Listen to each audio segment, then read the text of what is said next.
अभ्यास के जड़मति होत सुजान रसरी आवत जातते सिल पर परत निशान। तो यहां पर उन्होंने बोला है कि निरंतर परिश्रम करने से कठिन से कठिन या असाध्य कार्य भी सिद्ध हो जाता है। जैसे आप देखते हैं कि जो कुएं से पानी निकालते हैं अपन बाल्टी और रस्सी से, तो जब रस्सी बार बार जाती है तो इतनी हार्ड रॉक पे भी वो निशान छोड़ जाती है। सिमिलरली अगर आप बार बार रिवाइज करेंगे तो आपके ब्रेन पे इम्प्रिंटेशन आ जाएंगे, आपको सब चीजें समझ में आने लग जाएगी। तो उसके लिए हार्डवर्क बहुत ज्यादा जरूरी है।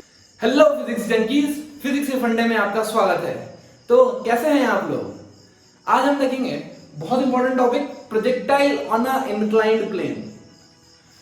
अब ये projectile on a inclined plane बच्चों को बहुत ज्यादा स्कैरी लगता है, समझ में ही नहीं आता है, राइट? इसमें आपकी गलती नहीं है, आपको ढंग से जो इसकी डेप्थ है वहां तक पढ़ाया ही नहीं जाता है।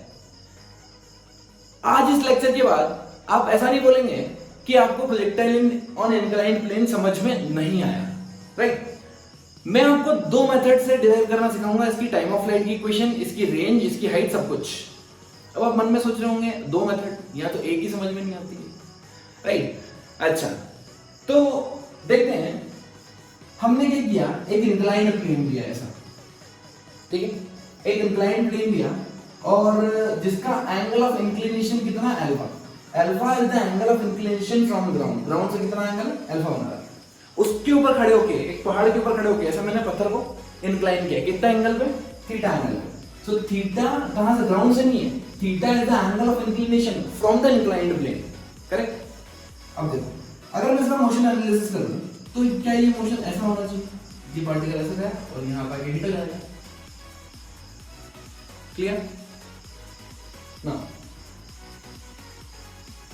अब मैं इसकी रेंज पूछूं, रेंज, तो बेसिकली रेंज हॉरिजॉन्टल नहीं लेंगे, अब हम रेंज लेंगे इंक्लाइंड, ऐसे ये डिस्टेंस। जो मैक्सिमम हाइट होगी वो ये लेंगे और जो टाइम ऑफ फ्लाइट होगी वो ये लेंगे, t equal to capital T, ठीक है? अपने को ये तीन चीज निकालना है, हाइट निकालनी होती है, रेंज निकालनी होती है, टाइम ऑफ फ्लाइट निकालनी होती है। सबसे इजी है टाइम ऑफ फ्लाइट निकालना। चलो अब हम देखते हैं इस प्रॉब्लम को इजी कैसे बनाना है। जनरली हम क्या करते हैं, हमारी एक्स एक्सिस इसको लेते हैं और वाई एक्सिस इसको लेते हैं, करेक्ट? इसको लेते हैं हॉरिजॉन्टल, इसको लेते हैं वर्टिकल। मैं क्या कर रहा हूं, एक्सिस चेंज कर रहा हूं। एक्सिस आप कुछ भी मान सकते हो, लेकिन वो दोनों म्यूचुअली परपेंडिकुलर होना चाहिए, both should be mutually perpendicular. तो यहां पर हम देखूं, ये वाली डायरेक्शन लेता हूं मैं, इसको बोलूंगा अलोंग द प्लेन, और ये वाली डायरेक्शन है परपेंडिकुलर टू प्लेन, करेक्ट? ये दोनों म्यूचुअली परपेंडिकुलर है, अलोंग द प्लेन और परपेंडिकुलर प्लेन, राइट? मैंने इसको माना ये मेरी न्यू एक्स डायरेक्शन है और ये मेरी न्यू वाई डायरेक्शन है, एक्स डैश और वाई डैश, राइट? अब अगर आपने अपनी मुंडी को अल्फा एंगल पे इंक्लाइन कर दिया तो ये प्रॉब्लम आपके लिए बच्चों का खेल बन जाएगा। कैसे, देखते हैं। अभी जनरली अपन मोशन कैसे एनालिसिस करते हैं, अब हम मोशन अल्फा एंगल पे इंक्लाइन करेंगे, राइट? इसका मतलब अभी हाई लेवल हॉरिजॉन्टल थी, इसको हाई लेवल को इंक्लाइन कर दो, कितना एंगल पे, एंगल ऑफ इंक्लिनेशन पे, अल्फा पे। तो ये प्रॉब्लम आपके लिए इजी हो जाएगी बहुत। चलो आओ देखते हैं कैसे। जैसे ही मैंने इंक्लाइन किया तो अब मेरा इंक्लिनेशन में ये मेरी एक्स एक्सिस है, ये मेरी वाई एक्सिस है। अगर मैं आपसे पूछूं what is the initial velocity in x direction, new x direction, तो ये एंगल ऑफ रोटेशन है, ये मेरा एक्स, ये मेरा वाई, राइट? सो ये वाला कंपोनेंट u और ये वाला कंपोनेंट u cos थीटा, ये component u sin theta, u cos theta. This is the component of the velocity of the initial velocity along the incline. चलिए अब मैं इसके परपेंडिकुलर देखता हूं, ये डायरेक्शन में, अगर ये डायरेक्शन में देखता हूं तो ये कितना है, u sin थीटा, करेक्ट ना? ध्यान रखना है क्या है यहाँ पे, एक्सेलरेशन। एक्सेलरेशन वाई डायरेक्शन में कितना है, g नहीं है, क्योंकि मेरी वाई डायरेक्शन ये नहीं है। अब मेरी वाई डायरेक्शन चेंज हो गई है, तो इधर देखते हैं। अगर मैं वाई डायरेक्शन में नॉर्मली g कहां लगता है, यहां लगता है, करेक्ट? मैं क्या कर रहा हूं, दो एक्सिस लेते हैं, म्यूचुअली परपेंडिकुलर। याद है वो कॉन्सेप्ट मैंने आपको पढ़ाया था, थीटा थीटा 90 माइनस थीटा। अगर ये दोनों म्यूचुअली परपेंडिकुलर है और ये दो म्यूचुअली परपेंडिकुलर है, अगर इसको थीटा माना तो हर अल्टरनेट एंगल थीटा होगा, right? This is theta 90 minus theta, theta 90 minus theta, क्या मैं आपको पहले पढ़ा चुका हूं, ठीक है? अब ये जो एक्सेलरेशन है वो यहां लग रहा है और ये जो इंक्लिनेशन है अल्फा, ये एंगल अल्फा है हॉरिजॉन्टल से इंक्लाइन, राइट? ये वाला एंगल, अगर ये एंगल अल्फा है तो ये एंगल 90 माइनस अल्फा, ये एंगल अल्फा, ये एंगल 90 माइनस अल्फा, ये सारे अल्टरनेट होते हैं, राइट? ये मेरी y डायरेक्शन है और ये मेरी x डायरेक्शन है और ये मेरा g है, g की तरफ नीचे। अब आपसे पूछूं कि x डायरेक्शन में और y डायरेक्शन में g बताओ, तो मैं इसको सॉल्व करूंगा। ये वाला कंपोनेंट कितना आ जाएगा? The angle which is close to alpha is g cos alpha और ये वाला g sin अल्फा, राइट? मतलब ये भी नीचे है और ये लेफ्ट में, दोनों नेगेटिव है। तो मैं नई x डायरेक्शन में एक्सेलरेशन देखूं तो माइनस g sin अल्फा आ रहा है और नई y डायरेक्शन में एक्सेलरेशन देखूं तो माइनस g cos अल्फा आ रहा है। यहाँ पे एक्सिस चेंज करने का सिर्फ एक ही नुकसान हुआ है मेरे को कि जो पिछले केसेस में जहां पर एक्सेलरेशन x डायरेक्शन में 0 आता था, यहां पर x डायरेक्शन में 0 नहीं आ रहा है, ये आ रहा है नीचे की तरफ minus g sin alpha, correct?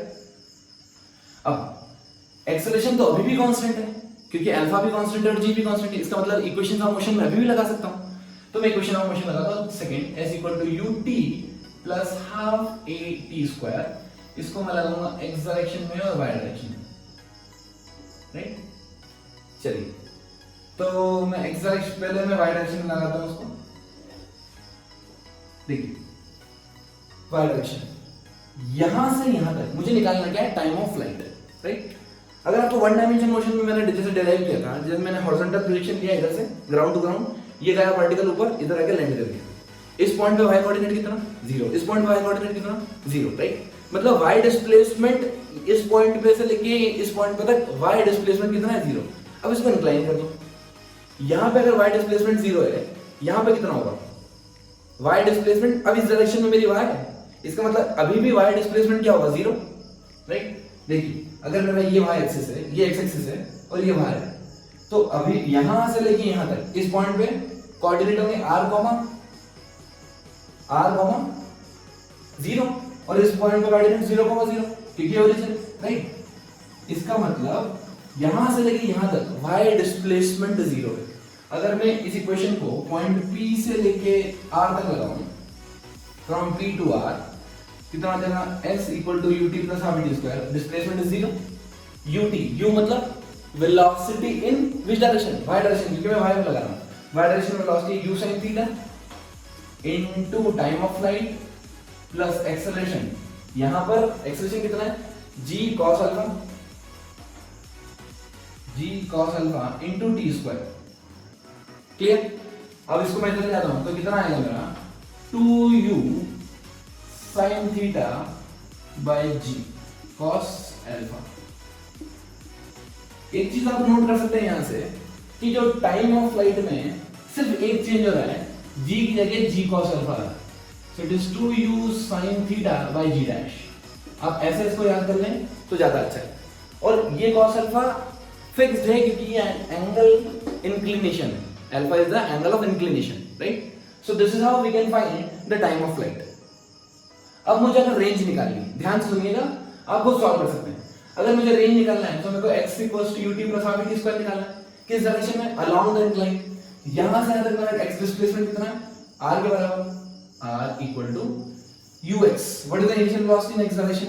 It is u cos theta, u cos theta into t, time अभी निकाल लिया यहां पर, plus acceleration in x direction, that is not 0 in this case, it is minus g sin alpha, minus g sin alpha into t square। आप ये equation solve करेंगे तो आपको रेंज भी निकल जाएगी, राइट? सिमिलरली अगर मुझे हाइट निकालना है, हाइट निकालने क्या करूंगा मैं? यहां मैंने P से R तक लगाया, वहां पे कहां लगाऊंगा मैं? P से पॉइंट Q तक। देखिए बच्चों, हो सकता है ये टॉपिक आपके लिए डिफिकल्ट हो या समझने में थोड़ा टाइम लग रहा हो, कोई बात नहीं, आप इसको फिर से रिव्यू कर सकते हैं, राइट? हो सकता है फर्स्ट बार में आपको 50% समझ में आए, एक बार और देखेंगे तो 75% समझ में आ जाएगा, राइट। एक बहुत अच्छा दोहा कवि वृंद जी ने कहा है, करत करत अभ्यास के जड़मति होत सुजान, रसरी आवत जातते सिल पर परत निशान। तो यहां पर उन्होंने बोला है कि निरंतर परिश्रम करने से कठिन से कठिन या असाध्य कार्य भी सिद्ध हो जाता है। जैसे आप देखते हैं कि जो कुएं से पानी निकालते हैं पानी बाल्टी और रस्सी से, तो जब रस्सी बार बार जाती है तो इतनी हार्ड रॉक पे भी वो निशान छोड़ जाती है। सिमिलरली अगर आप बार बार रिवाइज करेंगे तो आपके ब्रेन पे इम्प्रिंटेशन आ जाएंगे, आपको सब चीजें समझ में आने लग जाएगी। तो उसके लिए हार्डवर्क बहुत ज्यादा जरूरी है, राइट। चलिए, तो मैंने बोला था आपको मैं दूसरी मेथड बताऊंगा। मैं दूसरी मेथड एकदम शॉर्ट में बताता हूं आपको। हम क्या करते हैं कि ये एंगल ऑफ इंक्लिनेशन है अल्फा, ये एंगल ऑफ प्रोजेक्शन है। मैं एक काम करता हूं, इन सबको हटा देता हूं। मैं एक पार्टिकल को प्रोजेक्ट करता हूं with an angle alpha plus theta से। कहां से? ग्राउंड से, राइट। एक बात बताओ, जब पार्टिकल हवा में जा रहा होता है तो पार्टिकल को पता होता है क्या कि वो पहाड़ पे जाके गिरेगा या नदी में जाके गिरेगा या ग्राउंड पे जाके गिरेगा? अरे उसको क्या पता, वो तो कहीं भी जाके गिर सकता है, डिपेंड्स कहां उसका टकरा गया हो जाके। तो मैं मान लेता हूं कि मैंने ग्राउंड पे से उसको प्रोजेक्ट किया कितना एंगल पे? थीटा प्लस अल्फा पे, राइट। अच्छा, ये पार्टिकल जा रहा है, बट यहाँ पे क्या होगा, मैं एक वेज लेके आऊंगा। किस शेप का? ये एक वेज लेके आऊंगा और बीच में लाके रख दूंगा ऐसे। तो पार्टिकल तो चाहेगा ऐसे ही गिरना, लेकिन वो यहां पे आके स्टक हो जाएगा। क्या ये चीज क्लियर है? बहुत बढ़िया। अब यहां पे एक रिलेशन लगाते हैं। देखो, ये अगर मैं y डिस्टेंस मानूं, ये डिस्टेंस x मानूं, राइट। तो ये डिस्टेंस मेरी y, ये x। tan अल्फा की वैल्यू बोलो। tan alpha is nothing, it is y by x। इस सिचुएशन में मैं सिर्फ और सिर्फ इक्वेशन कहां लगाऊंगा? x और y डायरेक्शन में, जो मेरा नॉर्मल x और नॉर्मल y होता है वहां पर। और एंगल ऑफ प्रोजेक्शन कितना लूंगा? थीटा प्लस अल्फा, ग्राउंड से देखूंगा। तो कितना हो जाएगा मेरा? s equal to ut plus half t square लगाऊंगा मैं, राइट। कौन से डायरेक्शन में? x डायरेक्शन में और y डायरेक्शन में। चलिए, मुझे कांस्टेंट के रिलेशन बता दीजिए कि अगर x डायरेक्शन में इनिशियल वेलोसिटी थी u cos theta plus alpha, y direction में velocity u sin theta plus alpha, acceleration कितना है y डायरेक्शन में? माइनस जी, और x डायरेक्शन में 0। ये तो पुराना केस है अपना, आया। अब आपको क्या करना है, यहां पे ये वैल्यूज पुट करना है। तो x कोऑर्डिनेट और y कोऑर्डिनेट में आप इक्वेशन लगाइए ऐसे, और इन दोनों को रिप्रेजेंट कर दीजिए इस फॉर्मूले से। जब आप म्यूचुअली सॉल्व करेंगे तब सारे आंसर्स आपके आ जाएंगे। ऐसे प्रॉब्लम्स में जब इक्वेशन बनाओगे तो इक्वेशन काफी डिफिकल्ट बन जाएगी, लेकिन जैसे ही आप न्यूमेरिकल डेटा पुट करते जाओगे तो ये सब इजीली सॉल्व होते जाएंगे, राइट। हम इसके ऊपर न्यूमेरिकल लेंगे, हमारा जो प्लेलिस्ट है HC वर्मा सॉल्यूशन, उसमें भी क्वेश्चंस लेंगे, राइट। तो अगर आपको क्वेश्चंस की प्रैक्टिस करना है तो आप वो वीडियोस भी प्लीज वॉच कीजिए, ठीक है। तो आइए दोस्तों, अब कुछ और स्पेशल केसेस देखते हैं प्रोजेक्टाइल मोशन के। जब मैं प्रोजेक्ट करता हूं एक मूविंग बॉडी से, projectile from a moving body. हमने यहाँ पे 5 केस लिए और 5 केस में मैं ऑलमोस्ट सब कुछ कवर करने की कोशिश करूंगा। सपोज एक ट्रॉली है, उस ट्रॉली से आप v स्पीड से मूव कर रही हो ट्रॉली। वो ट्रॉली कितनी स्पीड से मूव करी? v। आपने क्या किया, आप ट्रॉली के अंदर बैठे हो और आपने बॉल को ऊपर फेंक दिया, राइट। करके देखना कभी ऐसे, बॉल को आपने ऊपर फेंक दिया। या आप ट्रेन के अंदर बैठे हो और ट्रेन के अंदर आपने बॉल ऊपर फेंक दी। अब एक बात बताओ, आप क्या करते हो? बॉल को ऊपर फेंकते हो और कैच कर लेते हो, करेक्ट। लेकिन ट्रेन मूविंग है, तो आपको ऐसा नहीं लगता कि आपने जब प्रोजेक्ट किया था, जब आपने बॉल को फेंका था तो आपने यहां फेंका, और जब कैच किया तो आप यहां आ गए। इसका मतलब उसका पाथ स्ट्रेट लाइन नहीं है, उसका पाथ पैराबोलिक है। किस रेस्पेक्ट से? ग्राउंड के रेस्पेक्ट से। लेकिन आपको क्या दिख रहा है? वो आपको ऐसा दिख रहा है कि आपने ऊपर पे फेंक किया और नीचे आ गया, स्ट्रेट लाइन मोशन, राइट। क्योंकि उस समय पे आप भी मूविंग थे, बॉल भी मूविंग थी, और दोनों की speed equal to speed of the train था, इसलिए बॉल ऊपर गई और नीचे आ गई। लेकिन अगर मान लो ट्रेन उस समय एक्सेलरेट कर जाती तो definitely you won't be able to catch the ball again on the straight line. आपको थोड़ा आगे पीछे हाथ करना पड़ेगा। क्या चीज क्लियर? तो यहां पर बॉल को मैंने u स्पीड से ऊपर प्रोजेक्ट किया, मतलब वर्टिकल डायरेक्शन में वेलोसिटी थी u, और हॉरिजॉन्टल डायरेक्शन में वेलोसिटी कितनी है v। अगर आपने मेरा काइनेमेटिक्स लेक्चर 1 पार्ट 7 देखा हो तो मैंने उसमें बलून पैराशूट प्रॉब्लम ली थी और मैंने बताया था कि एक बॉडी से दूसरी बॉडी में वेलोसिटी ट्रांसफर हो जाती है लेकिन एक्सेलरेशन ट्रांसफर नहीं होता, राइट। तो यहां पर पार्टिकल की जो नेट स्पीड होगी वो कुछ ऐसी होगी, मतलब पार्टिकल ऐसा जाएगा ग्राउंड के रिस्पेक्ट से, राइट, ग्राउंड के रिस्पेक्ट से। सो जो टाइम ऑफ फ्लाइट है,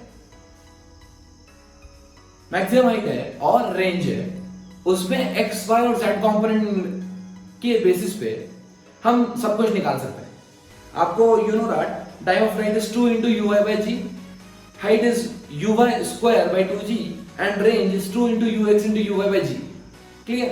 अच्छा, तो मैं आपको सिर्फ x और y कंपोनेंट निकालना सिखा देता हूं, आप उस फॉर्मूले में पुट कीजिए, ये ग्राउंड टू ग्राउंड प्रोजेक्शन के लिए ये लग जाएगा, राइट। मैं अज्यूम कर रहा हूं ये ऑलमोस्ट ग्राउंड ही है, राइट, ग्राउंड, और मैं जब कैच करूंगा वापस यहीं कैच करूंगा सेम लेवल पे, तभी मैं फॉर्मूला लगा सकता हूं वो। तो मैंने x वेलोसिटी यहां पर ले ली v और y वेलोसिटी ले ली मैंने u। अगर मैंने ये दोनों वेलोसिटी उन फॉर्मूलेज में पुट कर दी तो मेरा आंसर आ जाएगा। सेकंड केस देखते हैं, ट्रॉली मूव कर रही फॉरवर्ड डायरेक्शन में और मैं किसी एंगल पे प्रोजेक्ट कर रहा हूं, राइट। तो इसकी जो वेलोसिटी होगी दो कंपोनेंट होंगे, एक होगा u cos थीटा, एक होगा u sin थीटा। सो जिसकी इफेक्टिव स्पीड होगी x डायरेक्शन में ux नेट, वो क्या होगा u cos theta plus v and the y velocity initial will be u sin theta. इसका मतलब जहां पे आप ux रखेंगे वहां पे आपको ये पूरी टर्म रखनी पड़ेगी, तब जाके इसका आंसर आएगा, ठीक है। थर्ड केस देखते हैं, यहां पर आपने प्रोजेक्ट इस डायरेक्शन में किया है और पार्टिकल या मैं बोलूं बॉडी ट्रॉली कहां मूव कर रही, पीछे की तरफ। तो मैं नेट स्पीड ले करूंगा इसकी, तो ये जाएगा u cos theta ux, x component कितना हो जाएगा this minus this, effective speed आगे जा रही है और ट्रॉली कहां जा रही है, पीछे। So net speed will be u cos theta minus v and y component change नहीं होगा, u sin थीटा ही होगा। केस 4 देखते हैं। केस 4 में क्या हो रहा है, आप लिफ्ट में बैठे हो और आपने पार्टिकल को कैसे प्रोजेक्ट कर दिया, वो लिफ्ट का जा रही कांस्टेंट वेलोसिटी से नीचे आ रही है, एक्सेलरेशन का नहीं लिया मैंने, कांस्टेंट वेलोसिटी का जा रही नीचे आ रही है। तो यहाँ पे फिर दो कंपोनेंट करूंगा, इस बार x डायरेक्शन में कोई चेंज नहीं है, सो मेरा ux कितना हो जाएगा u cos theta, right. What about uy net speed, ये ऊपर वो नीचे, राइट। तो uy हो जाएगा net u sin theta minus v। Net speed देखेंगे हम ग्राउंड के रेस्पेक्ट से, राइट। ओके, यहां पे केस 5 में आपकी लिफ्ट भी ऊपर जा रही है और आप पार्टिकल को एंगल पे प्रोजेक्ट कर रहे हो। तो फिर दो component u cos theta u sin theta, यहां पे नेट स्पीड क्या होगी, दोनों ऐड अप हो जाएगी। एक इफेक्ट तो आपको ट्रॉली का मिलेगा, उसका मिलेगा लिफ्ट का, लिफ्ट भी ऊपर जा रही तो बॉल को ऊपर ले जाएगी, प्लस आप खुद उसको वेलोसिटी दे रहे हो। सो जो नेट स्पीड होगी x डायरेक्शन में होगी u cos theta and the net speed in y direction will be u sin theta plus v। I hope आपको ये सारे पॉइंट्स क्लियर हैं। तो आइए दोस्तों देखते हैं एक स्पेशल प्रॉब्लम। इस प्रॉब्लम में थोड़ा सा कॉन्सेप्ट कोलिजन का भी इंक्लूडेड है, तो अगर आपने कोलिजन चैप्टर नहीं पढ़ा है तो आप इसको बाद में अटेम्प्ट कर सकते हैं, और अगर आपने पढ़ लिया है तो आपका रिवाइज हो जाएगा। यहाँ पे एक बॉल को मैंने u स्पीड से प्रोजेक्ट किया है at an angle theta from the horizontal, और यहाँ पे एक रिजिड बॉल है, राइट। अब क्या होगा, ये पार्टिकल ऐसे जाएगा, कोलाइड होगा, कोलाइड होने के बाद ये वापस जमीन पे आएगा, राइट। मैंने मान के चल रहा हूं यहाँ पे जो भी कोलिजन है वो इलास्टिक कोलिजन है। कोलिजन कैसा है, elastic collision. It means there is no loss in energy. Loss in energy यहाँ पे जीरो हो गया है। अगर लॉस इन एनर्जी जीरो है तो फिर यहाँ पर देखते हैं क्या क्या स्पेशल पॉइंट है जो हमें याद रखना है। सबसे पहली बात, जिस पॉइंट पे जाके ये टकराता है, ये पॉइंट, इसकी परपेंडिकुलर डायरेक्शन, इसको मैं बोलता हूं line of impact. Line of impact. एक पॉइंट बहुत इंपॉर्टेंट है, स्टार बना के नोट कर लो। जो भी वेलोसिटी का चेंज होता है, स्पीड का चेंज होता है, वो लाइन ऑफ इंपैक्ट के अलोंग ही होता है। कर लिया नोट। और एक चीज और, perpendicular to the line of impact, perpendicular to the line of impact कोई भी स्पीड का चेंज नहीं होता, ठीक है। इसका मतलब अब यहां पे अगर पार्टिकल कोई किसी मान लो किसी भी स्पीड से आके टकरा है, तो इसका हॉरिजॉन्टल कंपोनेंट कितना था, u cos थीटा। कोलिजन क्या है, इलास्टिक, इसका मतलब जो वर्टिकल जो यहाँ पर पलट क्या आएगा वो भी क्या होगा, u cos थीटा ही होगा। वेलोसिटी इधर चेंज होगी, इधर टकराया और इस डायरेक्शन में u cos थीटा हो गया। Perpendicular to the line of compact impact कुछ भी चेंज नहीं होने वाला, perpendicular to the line of impact कुछ भी चेंज नहीं होने वाला, कुछ भी चेंज नहीं होने वाला मतलब एज इट इज रहेगा सब कुछ। या मैं ऐसा बोलूं कि यहाँ पे y कंपोनेंट चेंज नहीं हो रहा है पूरे मोशन में, y कंपोनेंट चेंज नहीं हो रहा है पूरे मोशन में। अगर y कंपोनेंट चेंज नहीं हो रहा है इसका मतलब टकराने के बाद भी मुझे पता है कि टाइम ऑफ फ्लाइट और मैक्सिमम हाइट, बॉस याद है, हु इज द बॉस, या तो टाइम ऑफ फ्लाइट और मैक्सिमम हाइट भी चेंज नहीं होगी। कोलिजन होने के बाद भी टाइम ऑफ फ्लाइट और मैक्सिमम हाइट चेंज नहीं होगी। टाइम ऑफ फ्लाइट अभी भी आप 2u/g से डायरेक्ट निकाल सकते हैं टाइम कि भाई यहां से टकरा के यहां पे आने में कितना समय लगेगा, राइट। चलिए इसको थोड़ा और एनालिसिस करते हैं। मान लीजिए कि यहां से वॉल की डिस्टेंस थी d और टकराने के बाद ये l डिस्टेंस पे आके गिरा, टकराने के बाद ये l डिस्टेंस पे आके गिरा। एक बात ध्यान रखो, जो speed horizontal u cos theta थी, टकराने के बाद क्या हो, माइनस u cos थीटा हो गई। वेलोसिटी, राइट, वेलोसिटी जो u cos थीटा थी वो माइनस u cos थीटा हो गई। इसका मतलब चेंज सिर्फ डायरेक्शन का आया है, राइट। अगर मैं वॉल नहीं होती तो क्या ये पार्टिकल ऐसा निकल जाता, राइट। जितनी डिस्टेंस पे ये यहां से गिरा है आगे भी उतनी डिस्टेंस पर ही गिरता है। क्या चीज क्लियर? अब हम उससे कुछ भी पूछ सकते हैं, वो बोल सकते हैं कि find the distance between the ball and the wall और find the distance from the wall to the point where the ball is finally hitting the surface. तो यहां पर क्या कॉन्सेप्ट लगेगा, एक तो टाइम ऑफ फ्लाइट t ही रहेगा, that is 2 into u/y, t into u/g और 2u sin theta by g, 2u sin theta by g, right. एक कॉन्सेप्ट ये लगेगा कि जो रेंज होगी, रेंज यहां से यहां तक की, इसको बोलते हैं रेंज। क्या मैं रेंज को ऐसे लिख सकता हूं d प्लस l, d कहां से कहां तक की, पॉइंट ऑफ डायरेक्शन से वॉल तक की डिस्टेंस d और यहां से यहां तक की distance l, so r is equal to d plus l। r का फॉर्मूला आपको पता है, u square sin 2 theta by g। एक चीज क्या तो d गिवन होगी या l गिवन होगी, जो चीज गिवन हो उसके करस्पॉन्डिंग दूसरी चीज इजीली निकल जाएगी। क्या यहां तक आपको सब चीज क्लियर है? दिल किताब से लगाना यारो, दिल किताब से लगाना यारो, यदि बेवफा भी हुई तो काबिल बना के छोड़ेगी। Stay motivated, keep learning, keep supporting.